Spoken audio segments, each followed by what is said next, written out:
We all want to win. Nobody, like we said, nobody comes to the casino like, damn, I can't wait till I lose. Casino trip, full of chips. Wanna flip, double it. Welcome to the Full of Chips podcast, the only chips you'll never lose, where the stakes are high, the takes are bold, and the conversations are always full of chips. With your hosts, Chris the Dice Degen and Craig from Old Bay Craps, you're tuned in to Full of Chips, the podcast where we dive into our experiences gambling and stories straight from the casino floor. Whether you're a seasoned pro at the craps table or just curious what the buzz is about, you're in the right place. Each week, we break down the games, talk to the experts, and bring you tips that could tilt the odds in your favor. So grab your lucky charm, stack your chips, and let's roll into today's episode. What is up, everybody? This is episode 19 of the Full of Chips podcast, the only chips you will never lose. Welcome, everybody. I am Craig, Old Bay Craps, your host of Full of Chips podcast, but I can't do it alone. I got to do it with my buddy here, Chris the Dice Degen. And Chris, anything happening interesting lately? Anything? Interesting lately. Maybe this hand's better. I don't know. Oh, welcome to the club, sir. Welcome to the club. Yes, it's a cool club to be a part of. Congratulations. Thank you. Yeah. Degen is no longer a bachelor, no longer on Z Market, off the market. Off the market. And we've made fiance Degen Mrs. Degen now. So yeah. He put in the signals, and he's ready. Yep. He's ready to swing away to marriage. Got the play sheet. We had to call out the audible, and we went. That's awesome. Congratulations. Well, thank you. Yeah, no, it was a good time. I know that a lot of the listeners appreciate your messages and stuff. Got a few texts and some stuff from people. So appreciate that. And Degen's still alive, so that's good. Yeah. Made it back from the Bahamas safely. But yeah, it was a good time. A little too much alcohol, but A little too much. Well, it happens. It happens. Exactly. But at least you were able to say the words at the altar and not slur them, I guess. I made sure that Degen was sober for all of that. Yes. There you go. People were trying to get me through shots, drink some drinks beforehand. I was like, no. Let me rock on this one. Then afterwards, all bets are off. But well, let's let the listeners know that this is a midday show for the first time. So there is no alcohol here today. We are alcohol-free episode. What are you drinking? What am I drinking? Well, we always got to start with the H2O. And then been battling a little bit of a throat issue. So I have some tea with some honey in it. Yeah, the alcohol, maybe next episode I'll have some alcohol in front of me. I needed a little detox for a few days. But what are you drinking tonight? I imagine. Well, today. Again, we'll get back to the alcohol, maybe some wine next time, because it is the 20th episode next time. And I think we might be interviewing somebody. I don't know. But for right now, we got a vanilla latte K-cup in a One Amazing Dad mug. There you go. Craig is one amazing dad. Keeping us warm we're about to get into the winter. So we got to keep toasting. Yeah, I'll be honest. That's the worst part about coming back. So obviously, for folks who don't know, I'm married in the Bahamas, and it was like 80 degrees every day. And like the low was like 74. So like morning I wake up 74, high of the day 80. I'm like, this is wonderful. I'm walking out the jetway of the plane. And as soon as I step out of the plane onto that jetway, just cold air hits me. And I'm like, oh, this is miserable. And I could say that I wanted to turn right back around and just go back. Like I wanted no part of the cold. I'm a little bit more used to it now, but yeah. Yeah, well, I mean, it's been averaging 42 degrees. So. Yeah. I can understand why you want to be back at the Bahamas. Yeah, give me the warmth. Like, you guys can keep the cold. I don't mind the cold normally, but like after being down there, I feel like 7 shades paler as soon as I got back. I felt so tan when I was down there, and now I just feel pale and cold. Well, we are East Coasters, and we're used to, there's nothing better than cold football. So, and we're coming up on December, so. Some nice winter weather for the football game. Bundle up, got the hand warmers, the heated vests. heated jackets. Oh man. So you went to the Bahamas and had heat there, but you certainly didn't bring the heat back to some sports bets over the weekend.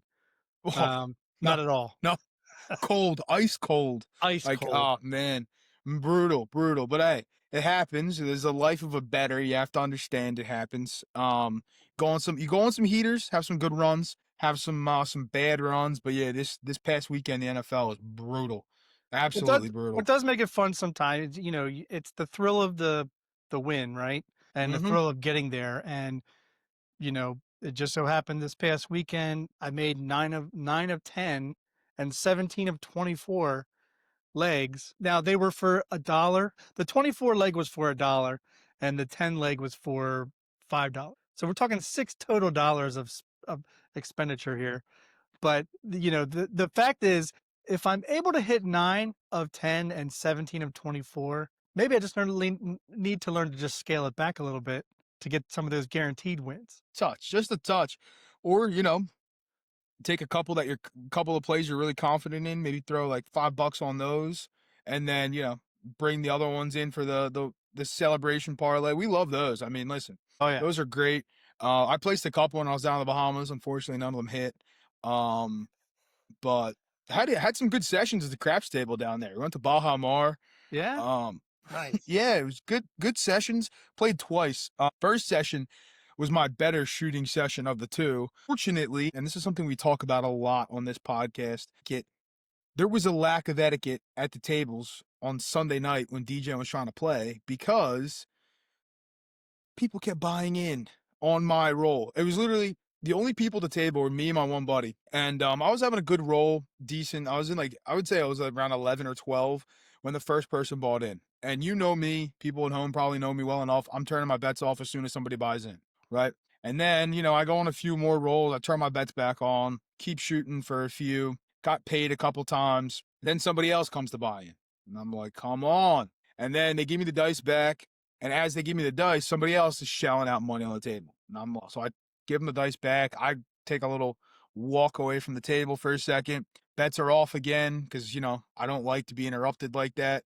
And I don't know. It's for me, like it puts me out of my zone. And I know some people are like, you shouldn't be worrying about it. You shouldn't be worrying about it. But like when you are buying in right in my vision of where I'm shooting, right down the end of the table, mind you, these people also decided instead of placing bets on the box numbers, they were going to place the point right behind the pass line, right in my landing zone. And I was like, I'm just figuring out these tables too, right? I never played there before. This was my first roll. And sure enough, I turn my bets off, and like 2 rolls later, I throw a 7, and then I'm getting heat from the guys who just bought in and dumped. The one guy went 330 inside, and I looked at him. I was like, dude, you're an asshole. You bought in on my roll. You deserve everything that you got. And he was all mad at me. Then my buddy PSOs. So those guys lost their buy-ins like that. They left. I was like, hate to see you go. Love to watch you leave. Yeah. Because you screwed all of us and now you got no money, so good for you. Leave me alone. I got dice back. Another decent little roll there. But ultimately I ended up just a little bit, not a ton for that session. But a little bit. So it was good. Chris is giving us his Baja report, and I can't believe that I'm hearing this, but you're saying that people onshore who are assholes who buy in also happen to do it offshore? Yeah. Mm-hmm. And I will say, as much as I bitch moan and complain about etiquette, at like Harris and other places, uh, I understand that people are like on vacation having a good time, but like, don't people like to make money? I Like, thought so. I won't understand it because there was like so for the folks at home who haven't been to Baja Mar, there's like 4 spots that have craps tables, right? So it's not like all the tables are in one spot. They're literally spread out, located differently. The one table that I did like had another table basically next to it, and it was packed, and I didn't want to go to that table, so I went to the empty table. And these guys just screaming, yelling, all this kind of stuff, and then like smacking the table, all this kind of stuff, like very distracting. And they were not making money over there either. Like anybody had like a 3 or 4 roll where they were cheering. I'm like, for what? And then somebody hits a pass line winner with a 7, and it's 7. I'm like, yeah, please keep yelling that. But Overall, good trip. Second time we went, my buddies were on fire. I was not that day. Um, I was average, but not great. But my one buddy was on fire that day, so we were made good money on his rolls and good time at the tables. But overall, liked Baja Mar. Was a fan. It's No always good bonus to bets have though. your. It's always good to have your buddies pick you up. Yeah. My only problem with it was no bonus bets. Now, I know some people at home like the bonus bets, don't like the bonus bets. The first night, I shot 3 times. I hit the small on every single roll, and the one time I would have hit the full ATS. So Wow. obviously, if I would have been playing it, I would have got paid. If I was playing it, would it have happened? Who knows? They don't have it, so it's not an option. But I was keeping track in my head to see kind of what was going on Oh there. yeah. But yeah. That sounded like it was a good time. Good time that had by all. I'm sure it was a great time had by you and Mrs. Degen. Oh yes, So we had a congratulations grand one old more. time. Thank you. Thank you. You know what's interesting about Baja Mar? Feeds right into our conversation today. Yeah. Zero, zero electronic craps games. Really. Zero. So we talked last episode about we kind of introduced the electronic digital games, bubble craps, roll to win, stadium craps, and now we're going to kind of get into the strategical differences between them, as well as why the casinos have gone this way. And we'll probably follow up this topic with why traditional tables are starting to be depleted around the country. So, Chris, first, well, what's your preference? Are you we already had the debate of whether you're digital or traditional, you're traditional, but if you had to pick digital electronics, which one are you going with? So if I'm with people, definitely stadium. Cause stadium's a lot of fun with a group of people. If I'm by myself, it's bubble.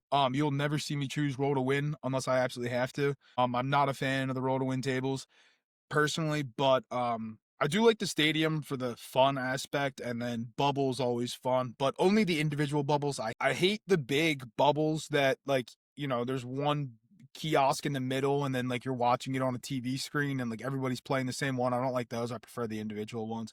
But what Yeah. about you? What do you like in terms of roll to win, stadium, and the bubbles? Like I said, from my past Vegas trip, it's the stadium craps.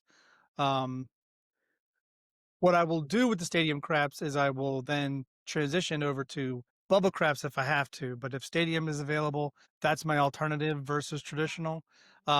As you know, I will not ever play roll to win ever because of it's the speed of the digital screen. Apparently OBC can't keep up with it, and it's not just that you got to know where you want to go and what you want to do. That's fine, but it's the fact that you right when you're about to do something and it clicks off, and you're on to the shooter being ready to roll the dice. I don't like that.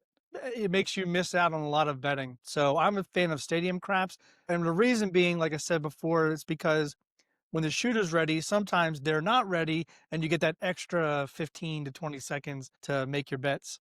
But it's that blend of live dice throwing with a crowd just like a traditional table, just that they're all at different kiosks versus being around the stick left 1, 2, and 3. So, yeah, stadium craps for me, definitely. Yeah, I would tend to agree.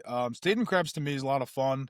Um, and out of all three of them, that would be like the go-to would be stadium craps if you can find it, right? I mean, Vegas is obviously popular for stadium craps. They did have it in Atlantic City in a couple spots, but I haven't seen them in a long time. They got rid of a lot of that. Same thing with even the roll to win tables. They've gotten rid of quite a few of those in the Atlantic City area. So I know Park still has their roll to win table. And then my local doesn't have anything. My local only has traditional tables. There's no bubble craps. There's no nothing. Yeah, my local only has one table. One table. There you go. They used to have three, now they have one. So it kind of begs the question, why the change to digital and electronic? And in simple terms, it's because they did it for survival and strategy, right? Casinos Yep. created electronic games around the 2000s to reduce costs, attract new players, and streamline gameplay.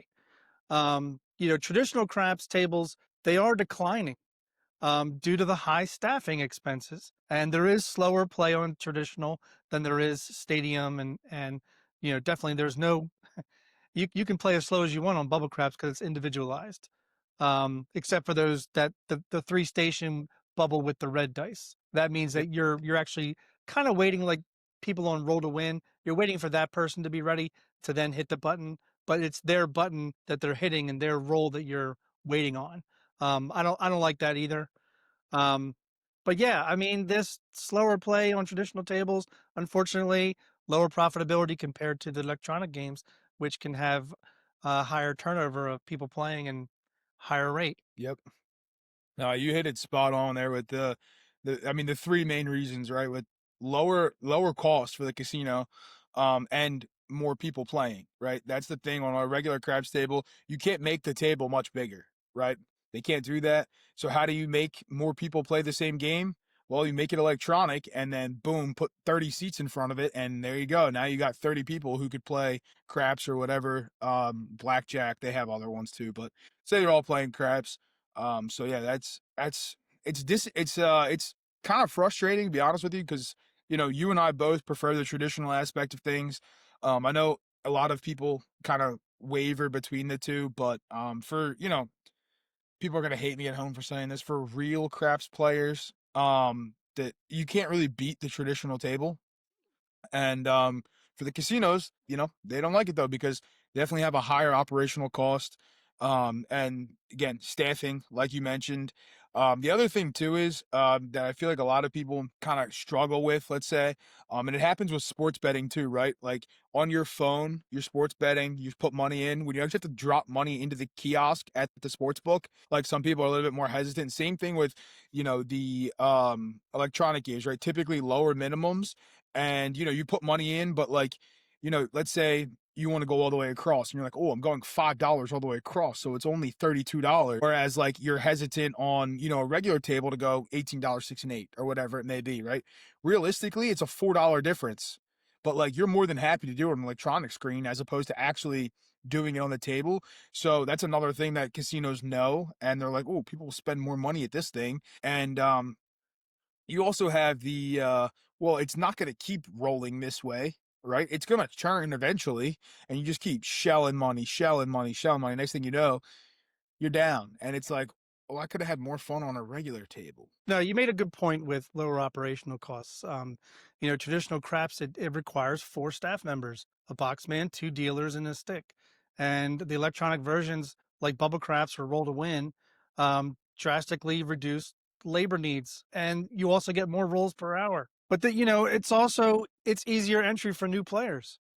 Craps is intimidating. It was intimidating for me back in 2022. Um, but it's fast paced, it's complex bets. The electronic versions simplify the interface. Most of the people that play them are the younger crowd. You don't really see traditional, I'd say age group of 40 plus. You don't really see them you see them at stadium craps, but you don't normally see them at roll to win or bubble craps. Yeah. Occasionally they might do it, but you're gonna see the older crowd at the traditional table because that's what everybody's used to, but not the younger crowd. Younger crowd's used to gaming. They're used to Call of Duty and shit like that. So having those visuals up front, that's what they ask for the roll to win. That the electronic table, they can see the whole layout, they can see their bets. Everything's electronic, and that's just it's that attention span of a fish you talk about. Yep, exactly. That's what it is though. And like the appeal to younger people is also a really good point because like they don't know what they're doing, right? And they may have seen somebody on like social media go do something and it's probably on a roll to win table or on a bubble caps because it's easier to record at those places, right? Now you can't record at a lot of places, but it's not hard to hide recording on like a bubble craps machine or something, right? I mean, I do it all the time. So they see that and they're like, "Oh, I got to go play this game." And like that's what they know and that's what they see as opposed to, playing on an actual table with more people and things like that. And the more young people and like social media promote the electronic games, the more prevalence they're going to have and the more they're going to continue to take over traditional tables. And it's unfortunate, right? Like I said, because the traditional table is far better in my opinion. The thing with the traditional tables versus the electronic table is you lose that like human interaction, right? So like on a traditional table, you have staff there, right? That you can talk to, joke around with, whatever it may be. You have other people standing at the table with you, right? Like, I mean, could you imagine going to Atlantic City to one of our meetups and we all just stand around a bubble machine? That sounds miserable. It would be miserable. I think one of the biggest points you just made is if you are a social person, you want to be at the traditional craps table because there's nothing better than that social atmosphere. You don't get that at bubble craps. And in fact, we just mentioned bubble craps. You're typically by yourself, and there's no pit boss, really overlooking the electronic games. There is one that'll be called over for stadium craps, but when does that happen? It happens when the fucking thing breaks. Yep. Other than that, you never see a pit boss over there. You just have that one person who's the stick and the dealer and all encompassing and telling you, let's go, hurry up, or no, it didn't hit the back wall, so it's a no roll. Just like a traditional table. But you get more atmosphere, you get more social gathering. That's why Chris, I mean, yes, Chris and I want to make money. Everybody wants to fucking make money. Let's stop the argument about are you there to win or are you there to socialize? You're there to do both because the more winning that's happening, the more socializing that's happening. So we can Yep. just cut the shit. And yes, we all want to win. Nobody, like we said, nobody comes to the casino like, damn, I can't wait till I lose. I swear. Listen, if you Unless have their, YouTube channel is losing at craps.com or something, and that's what they want to promote is how to always never win at the craps table. Yeah, I mean, if you walk into a casino like I can't wait to lose, I mean, shit, you got a problem, and you need to go figure that out. Like the gambling hotline is not the number you need to call. You need to call like I don't know what number, but like you need to call somebody. And if you have that mentality and you can't wait to lose to go to the casino, I'll save you the trip to the casino. I'll give you my Venmo. You just Venmo me, and we'll call it a wash. And I'll be happy. You'll be happy because you lost because you were expecting to anyway. And but we'll be good. I don't know. People have that mentality. That's a sickening idea. Like we can be realistic and understand that we're not advantaged in any game. And is there a likelihood of us losing? Possibly. I don't walk in there with my head held high. Can't wait to lose. That should be the name of the channel. Can't wait to lose craps, Yeah. I think the only other thing that maybe we haven't touched on is, and this is something I didn't really know, is it's the regulatory flexibility. In some jurisdictions, electronic versions help casinos sidestep restrictions Yep. on live table games. They're also easier to audit and monitor for compliance. So, Yeah. there's always an eye in the sky. Don't think that there's not.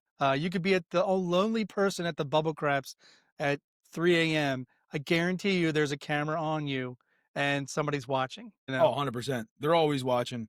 But They're always I think watching. what it And comes down to for the electronic games, it is that tech appeal and the modernization. Young players, they're raised on video games and apps. Especially we're about to 2025. In fact, if you were born in 2004, you're now 21.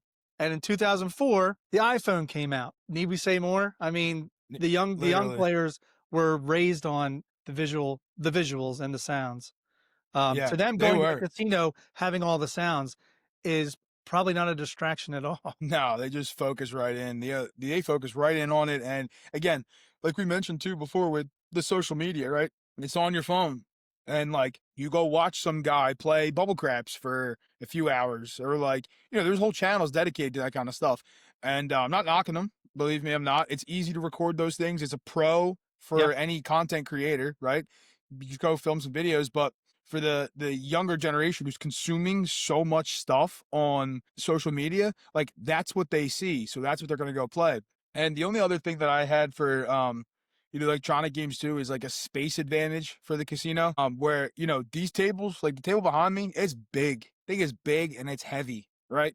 The bubble machines, I mean, you can put 4, 5 bubble machines in the same spot. You can put that table. So touch on with the cost advantage, right, of not having to pay somebody to stand there or for somebody to stand there. And you can put the same amount of machines basically in the same amount of room. Like for the casino, it's a win-win. They're not seeing anything wrong with that at all. Unless we as players don't play those games and we want to play the traditional tables. All right, Chris, you're convincing me. I'm going to get rid of everything in my basement. I'm going to build OBC, Old Bay Craps, Stadium Craps. with a surrounding horseshoe of kiosks. There you Yes. go. There you We'll, go. we'll just rent somebody every weekend to be the stick and the dealer, and we'll go from there. Put the kids on it. They'll be fun. But let's end this topic with, why are traditional tables disappearing? We've already talked about staffing costs, space efficiency, right? Player demographics, learning curve. I mean, a full craps crew is expensive, Yep. especially during slow hours. We've seen it. We've seen tables shut down, and then we just don't get why when we have a group of people that want to play, they won't open a table up. The casino prefers games that require fewer employees. They just do. Space efficiency, like you just said, craps tables are large. Look at the one behind you. It's a 12-foot table. It takes up, I'd say, a fourth of the room that you're in. You know, if I Yeah. had a 12-foot here, I guarantee you it has to be a certain way or you wouldn't be able to walk around it down here. So, Yep. but again, the player demographics, fewer players today are familiar with craps, which is sad. I'm among them. I didn't start learning about it till 2022, but I fell in love with it. I wish I had known it back in 2000 when I first got out of college, but it is what it is. There's definitely a learning curve too. Craps has that reputation for being complex, but you and I both know once you get into it, it's not. It's not. Yeah. You're the one making it complex. You know what I mean? Yeah. And like you don't have to even focus on like the complex bets and stuff. It was funny when we were down in Baja Mar. I had one of my groomsmen who had never played craps before. Now he's never played before, and he's been over before and he's seen the table, and I've explained things to him. But like, I feel like it's easier to learn when the game's actually happening because you can kind of see what's going on instead of me simulating scenarios on my table. And while we were playing, I was explaining things, and he was like, "Oh, this made a lot of sense." And like, why? Because I stayed away from all the complex shit in the middle of the table, right? And I focused on the simpler bets, the easy bets, the ones that most people are actually going to be playing. And after playing for, he didn't play, but after watching us play for a little bit, like he said, the game made a lot more sense.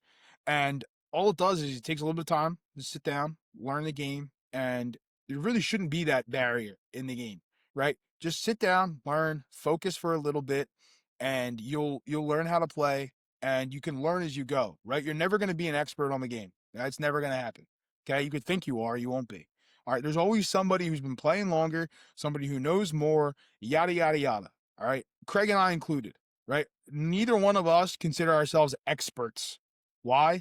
Because we haven't been playing long enough, playing at enough places, playing all this kind of stuff. But then again, you're never going to find somebody who has been playing that unless some 90-year-old guy who literally has been playing since he was 3. Maybe then you can find a quote unquote expert on the game. And a lot of people who call themselves experts are experts in their own opinion, not actually on the game of craps. Because why? We're all experts of our own opinion. A good point. This might lead into our next segment, but first, on a good day, I happen to have gotten a dealer who said, "Why don't you play the 6-8? It's the easiest thing to manage. I'll keep on track for you, and I'll tell you if how to cap your bets." And I didn't know what the word cap meant at that time, but I learned pretty quick. But I was, in retrospect, I was glad he did not start me on the pass line like they do now. They're so adamant about play the pass line, pay the pass line.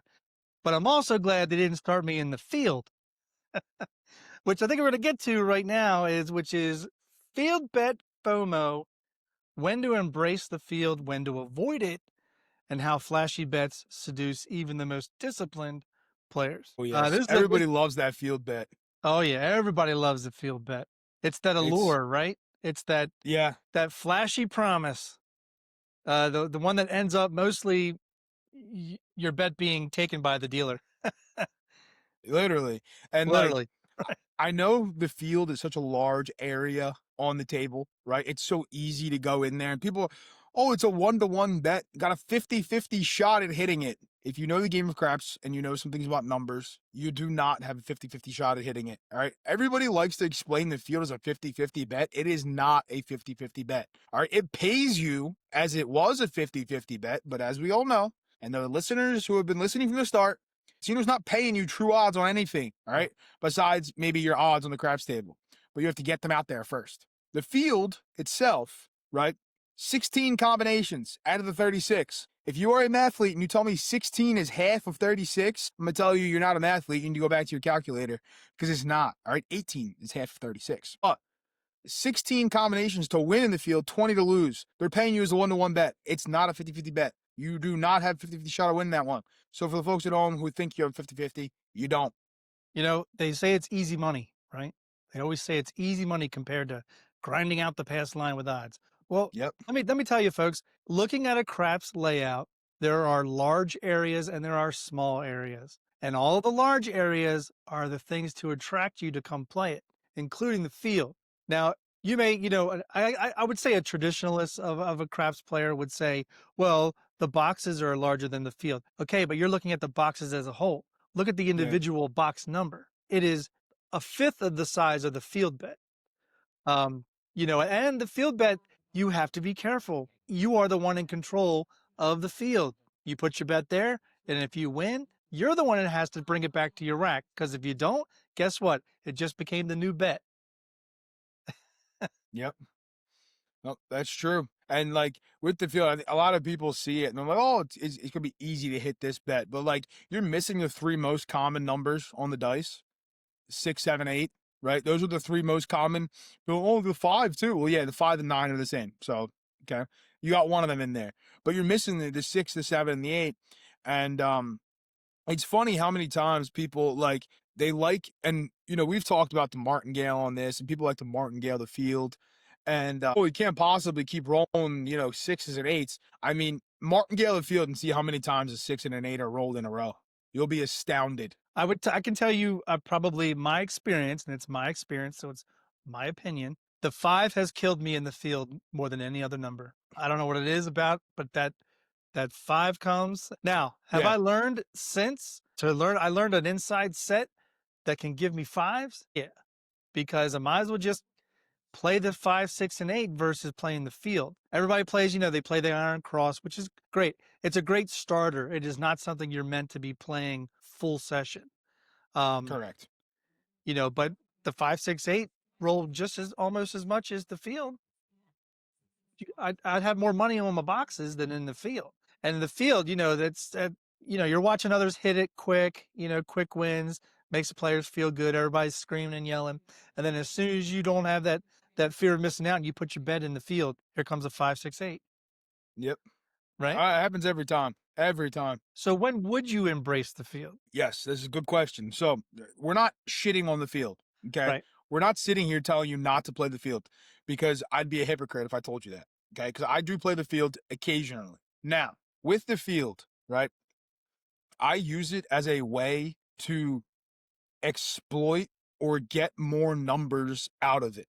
Some people just throw field numbers. It is what it is, right? There's times when I'm throwing where I just get like horn heavy on the horns, and you won't necessarily see me place a horn bet, but you may see me place a field bet because I'm just all over it, right? And on those sets, I know that if the dice turn one way, the other way, it's still a field number, right? So I use it for that. But I like to use the field as a vehicle to grab more numbers and then get out of the field. I don't like to stay in the field. But you'll see me sometimes place like, let's say a 5, 6, 8 and a field, basically an iron cross, right? But I'm using that field to then get me a 9, 4, 10, and then I'm done. And then I'm all the way across. Now, some people are gonna be like, well, why don't you just place them from the start? Yeah, it's a good question, right? Sometimes it works where the field's hitting and those numbers get placed for free, quote unquote free, right? There's other times where those numbers aren't hitting and I'm paying more to play in the field than I am to actually just go place those bets and hope they hit. So I use it as a vehicle. Iron Cross is a great example, right? Now, everybody knows I don't love the Iron Cross, okay? I do like the Iron Cross for certain things. I don't like people who sit there and play the Iron Cross, especially when they play at 1 to 1 to 1 to 1 to 1. You see me sometimes playing Iron Cross. Again, 3 to 1 ratio. That's the ratio I like. It's the ratio that most people like. But the field is there to serve a purpose, and then I'm done with it. You may see me go back and place it every once in a while if a shooter's throwing just a massive amount of field numbers, maybe so I can double up on a payout. But I like to get out of the field as quick as possible. And again, I don't always start in the field, but if I see someone throwing field numbers, I will use it to try to place other numbers. So let me equate it to if you were a farmer, Chris, you'd have a field of corn, but you can only reap the corn once a year. The rest of the year, it's dead. It's dead. There's nothing there until you sow the seed again, which again is going to take months for you to hit it again. Same thing with the field. If, like Chris just said, if you're throwing it a field bet to just ride the table's energy, go for it. If you see somebody throwing horns, or you see somebody throwing outside numbers 4, 5, 9, 10, five's the only number not in the field. So if they're throwing outside numbers, take advantage. A lot of the times when we embrace the field, it's for short sessions. It's just a novelty bet, or you're not going to be there long. Like maybe you're on a time schedule, like you got to pick somebody up from the airport. You're like, let me go over to the craps table. I'm going to drop 100. It means nothing to you. The potential to hit a 2 or a 12 and double or triple your $100 and then walk away. We've seen people like that, Chris, but we've seen people do that with lay bets. They do it with other bets, but they also do it with the field. They come over, they just drop money into the field. They see if it hits or not, and then they walk away. It's discipline in a small sense, but because you're not there long. It's meant to me. The field's meant to be a temporary thing to help boost the rest of your game or the rest of your session. If you're playing all boxes and you're playing across, sure, every once in a while, ride the energy, and I'm pointing over here because that's where my field bet lay is on the table. Ride it with an extra bet on the field. Why not? You may double it with a 4, 9, 10. Double the payout, not double your money, but double the payout. It's an every once in a while. It's not an all the time. Yep. Yeah, and like I've seen people play like 6-8 field strategies. I mean, I've done them before, right? Where you grab the 6 and the 8, you grab the field, and you hope you can start feeding numbers. But it goes to the same thing, right? Where you say the 5 kills you, right? Every time you go play 6-8 in a field, it seems like it's a 5 or a 7 every time without fail. But yeah, the field is a good way to be able to maybe go play some other numbers. I know one of our good friends, Ed from Roll to Win, talks about his crapless strategy where he plays his 6, 8, 3, 11 and the field, right? I love it. Why? Because he's using the field for a reason, and then he gets out of the field, not because he's sitting in there staying, oh, I'm going to farm the field all day long. Right. Also, I loved your farming analogy. You're getting a lesson. Who would have thought, right? We're talking craps. You get a lesson on agriculture too. I mean, this is just so well rounded, right? So well rounded, Craig is. I mean, unbelievable. You mentioned it earlier. You're just in the field temporarily. Yep. And it's to boost your boxes. Where do you make your money? Where should you make your money? In the boxes. But occasionally, you got to change things up, right? If you're getting a string of 5, 6, 8s, yeah, sometimes, you're already pressed your 5, 6, 8 and up, but more than likely, one of those other numbers is going to hit. And you want to take advantage of when it does hit. But here's when to avoid it. And I think the biggest thing to avoid is that the reality is the field bet has a 5.5% chance of hitting. I mean, that means it has a 94.5% chance of not hitting, which it often does, or feels like it does. But it's also serious players are they're aiming for longevity. They want to see a string of boxes and a long roll. They don't really want to see many horn bets. But then you have those other players, Chris, that are just not traditional. Either they're not traditional players, or players who are just there at the table for a short period of time, or they're people that literally are just losing their paycheck every week. We talked about a long time ago about can you handle the pressure? And you see people come to the table all the time, and all they're doing is they're losing the majority of their bankroll in the horn and all these one roll bets, and they're hopping left and fucking right, and they're not winning anything. They're not playing smart. It's true. It's true. Believe me, the casino would love if everybody just came in and just bet the field and just kept betting the field. Like if you buy in, right, and you just throw a quarter on the field and that's all you do, just quarter every toss, casino's going to love you. Why? Because again, like Craig said, right, 5.56 house edge, and you're going to be sitting there and it's like, again, I already took you through it. 16 ways to win, 20 ways to lose. That's 44% of the time. Okay. So if you have 44% chance and you're going to try to win betting something 44% of the time that you're going to hit it, well, guess what? You're not going to win 56% of the time. And on a 50-50 bet, you're going to have to win more than 50% of the time in order to win. So again, in short sessions, sure, does it feel good? But if you're trying to play for a long period of time and you're just betting the field, it's not going to work out too well. I'm smiling because you sounded at one point you sounded like Yogi Berra. Like on a 50-50 bet, you're going to win 56% of the time. I think the final thing that we'll probably say about this is that it's a flashy bet that seduces all newcomers and people who don't know how to play this game. Yep. It is. They just It's, seek the thrill of the double or, if you're lucky, triple payout on the 2 and the 12. No, one of my best times where I played the field was everybody around the table. This was at Ellis Island, and there was a family of four. The dad, mom, and the brother and the sister was next to me, and I was at stick right. And we were all kind of playing the same thing, but then they were newer at the game. So it was just weird. It was just coincidence, but somebody had rolled a horn number, and all of us put a bet on the field at the same time. But again, it was a novelty thing. Nobody cared. They certainly didn't care. They weren't there. They weren't going to be there long. I certainly didn't care because I'm playing a $5 table, and we all just put $5 in the field. I mean, and it hit. It was great. Yeah, I think a 12 hit. So we all tripled our money. I mean, or tripled the bet. So it was fun, but no, the field bet is like that neon sign outside of the casino, bright, tempting, and but not where the real value lies at all. Yep. And unfortunately, like you mentioned, we see so many people, especially new players, like they get wrapped up in the fact that 2, 3, 4, 9, 10, 11, 12 all pay you by one bet. And they're like, I got to place this one. I got so many opportunities to win. But again, you can tell that they're kind of new and they kind of don't understand dice combinations. And when you think about it, it's like, that's not the way, right? You don't see a bet on the table for the casino, right? That 5, 6, 7, 8 hit, you win, do you? No. Why? You've said it before. If you're playing units, right? You put a quarter in the field because it's a quarter table and you're putting a quarter in the field, and a 4 or a 10 hits. You get a quarter. You just won a quarter off of your quarter. But if you had placed or bought the 4 and 10, you're winning double minus the vig. Yeah. Yeah. You'd win 2 quarters for $1 instead. I'd rather play the boxes. Yeah. 100%. I mean, the boxes are what you want to play. Again, field fine for using it to feed said boxes or feed some other bet, no problem. But if you want to lose money long term and you just want to stay in the field, that's on you. I guess you, again, yeah, it goes back to I walk into the casino looking to lose money and I'm enjoying it.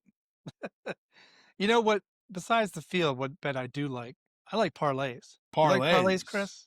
Oh, I like parlays. I think it's time for our top 5 favorite craps parlay bets. Let's get into it.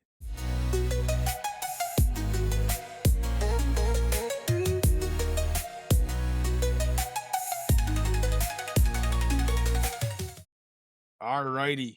This one I have a little asterisk next to 2 of them. But it's okay. Because as the host of Full of Chips podcast between Craig and I, we can do what we want. I love it.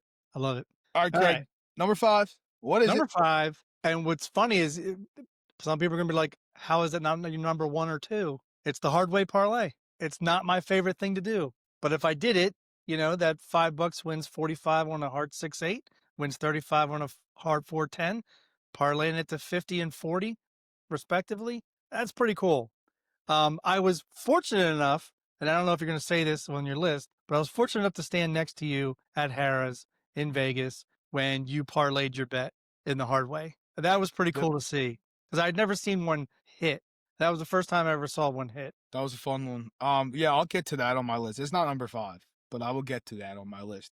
Number 5 for me, again, 4 and 5 there's an asterisk next to them. 5 is the ATS. Now I don't fully parlay my ATS wins, but I do press my ATS wins when they're hitting.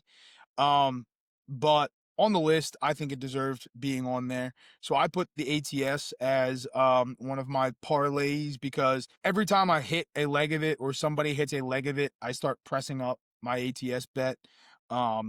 Especially, and the reason I put it on the list is especially when somebody hits it and then they reset the ATS on their own roll.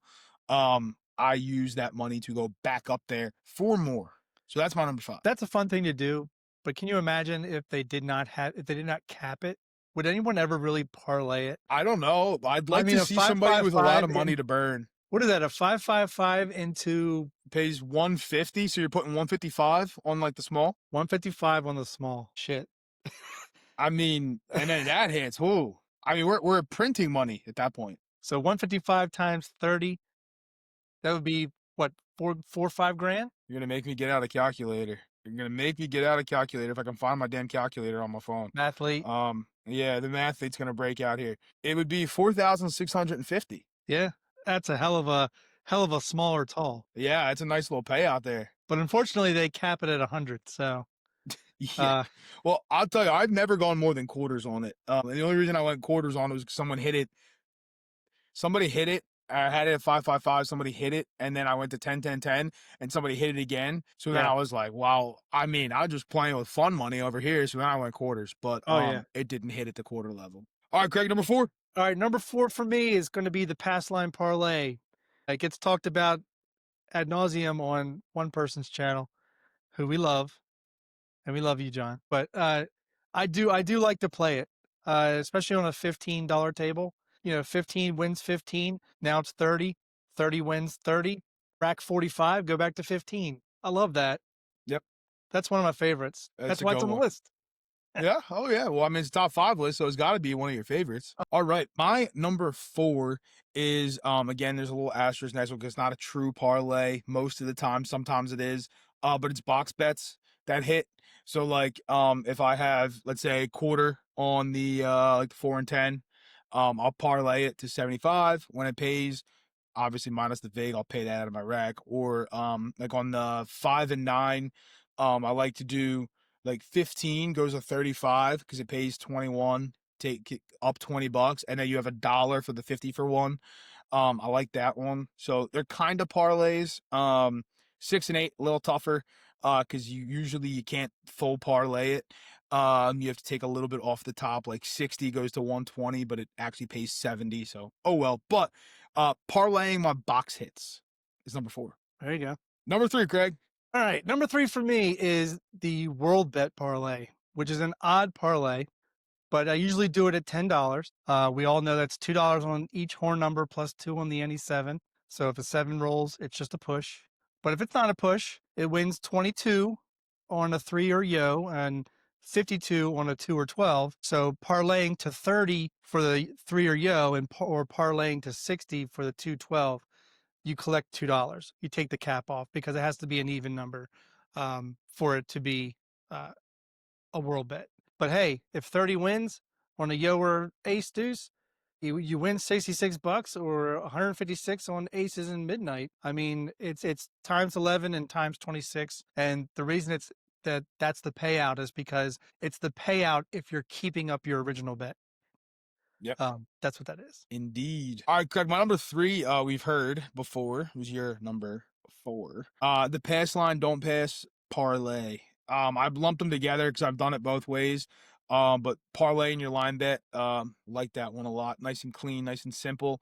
And when it's hitting, pays nice. Plus, other thing people forget sometimes, if you're gonna do that and you like to play odds, you can jack up your odds a little bit more since you have a higher flat bet on your line. So Yes, sir. if you're looking to jack your odds up and you want to do that, I mean, a little pass line parlay don't hurt nobody. No, it don't. All right, Craig, number 2. All right, number 2 is my other odd parlay. It's my C&E parlay, which people have seen on the live on the channel. And basically, I start with a $6 C&E. That's 3 on the yo, 3 on the any craps. It wins 42 if a yo's thrown. If it wins 18 if the craps number is rolled. So the 42 would then go to 48. 48? No, 40. Yeah. No, 45. Sorry. 45. The 42 would go to 45. And the 18 would go to 20. I guess you can do 21. Yeah, you can do 21. I just take the $3 and put it on top of the 18. But the 18 actually keeps your bet at 6. So does the 42. So it's just minus the 3 of the other one that lost.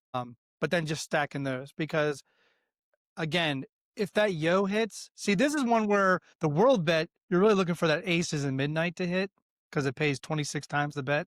But on the C&E, it's going to be the E that's going to have the better payout at 15 to 1. So, if that thing hits, that's $360 plus your bet. Nice little chunk of change. Oh, yeah.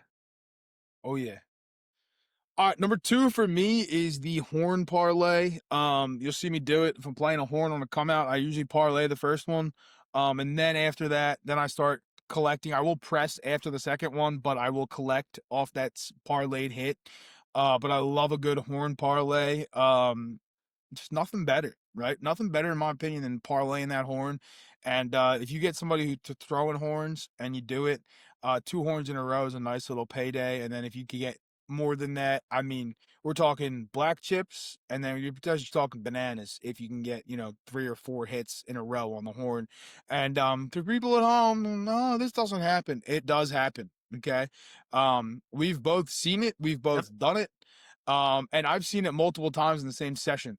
I mean, I've seen some of the guys throw 3 12s in a row, right? And I mean, it's a nice little payout to the point where the box bets that I'm going across with are free and clear, paid for, and I am a happy, happy boy. So number 2 is a horn parlay. I too have seen 312s thrown, and I was not on it, but I've seen it. I was on it, not pressing as hard as I wanted to, but I was on it. Can you imagine if you parlayed it? Holy crap. Yeah, I didn't parlay because I had a whirl bet. So the first one paid me 26. Then I made it a $20 whirl. The second one paid 4 times 26, like 90, or sorry. I'm not an athlete, guys. We already understand this. We know already. But it's like 104. And then the third one I had I kind of chickened out. I only had a quarter on the whirl the third time. Instead of parlaying. But if I would have parlayed it would have been a nice payday. Oh yeah. Oh yeah. Yeah. All Number right. 1? Without fail, because we always have the same shit, different episode. My number 1 is the I'm calling it a parlay on the 6-8. We actually talked about this last episode. We've said it before. Chris likes to go from 18 to 30, right?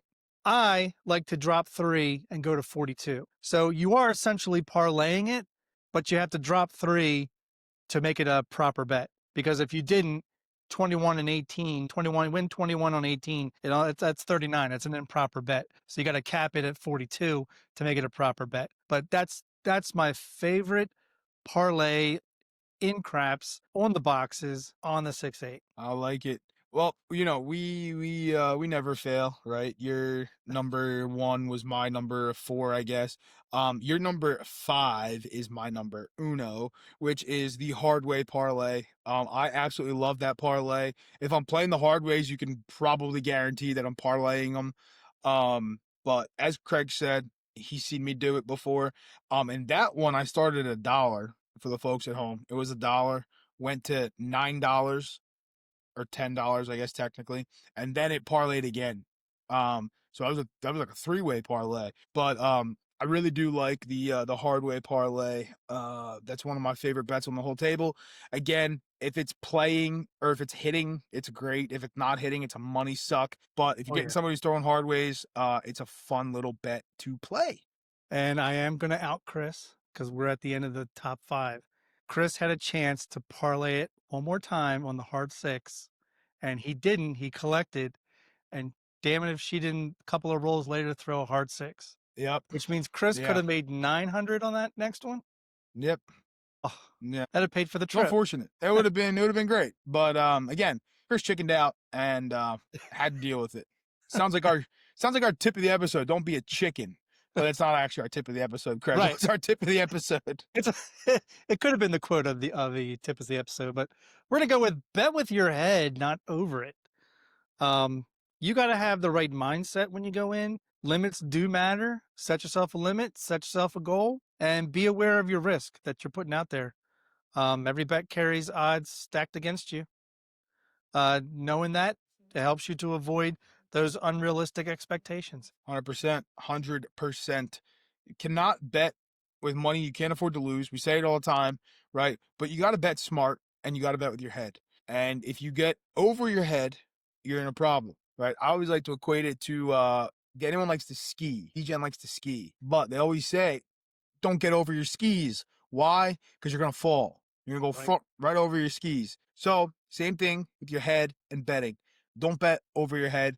Bet with it instead. Oh, man. Great episode, Craig. Episode 19 of the Full of Chips podcast. That sounds like we're coming up on another interview. Sounds like it. Sounds like it. For the folks at home, you'll have to wait and see who it is. Nothing to do better than to start December with episode 20. Oh yes, can't not wait. For the folks at home, we hope you enjoyed the little discussion about some electronic games and why they're more prevalent. Right? If you missed our opinions necessarily on electronic craps, episode 18, we touched on it. Now we're talking more from the casino aspect of things. And the field bet FOMO, man. Everybody's got a little bit of field bet FOMO, and they got to get rid of said field bet FOMO, because the FOMO, the only thing that's going to be missing is not you hitting the field. It's going to be money from your wallet. Goodbye, bankroll. Goodbye, bankroll. Listeners at home, goodbye to you as well. We love you. Don't forget, listeners at home, if you need to contact us, fullofchipspodcast@gmail.com, all the social medias, Instagram, Facebook, TikTok, they're all full of chips. Obviously, full length episodes on YouTube, Spotify, and Apple. And don't forget, Patreon. It's free. Okay, it's free. I'm not telling you to go pay some money for something. Just a little community aspect there. We can chit chat. We can do some stuff in there. It'll get popping soon enough. When we start, getting more into it. But I see there's a lot more traffic going to it now, so that's cool. But you can go to the Patreon. All the links down below. Craig, any final thoughts, final words on episode 19? Oh, I wish I was full of chip.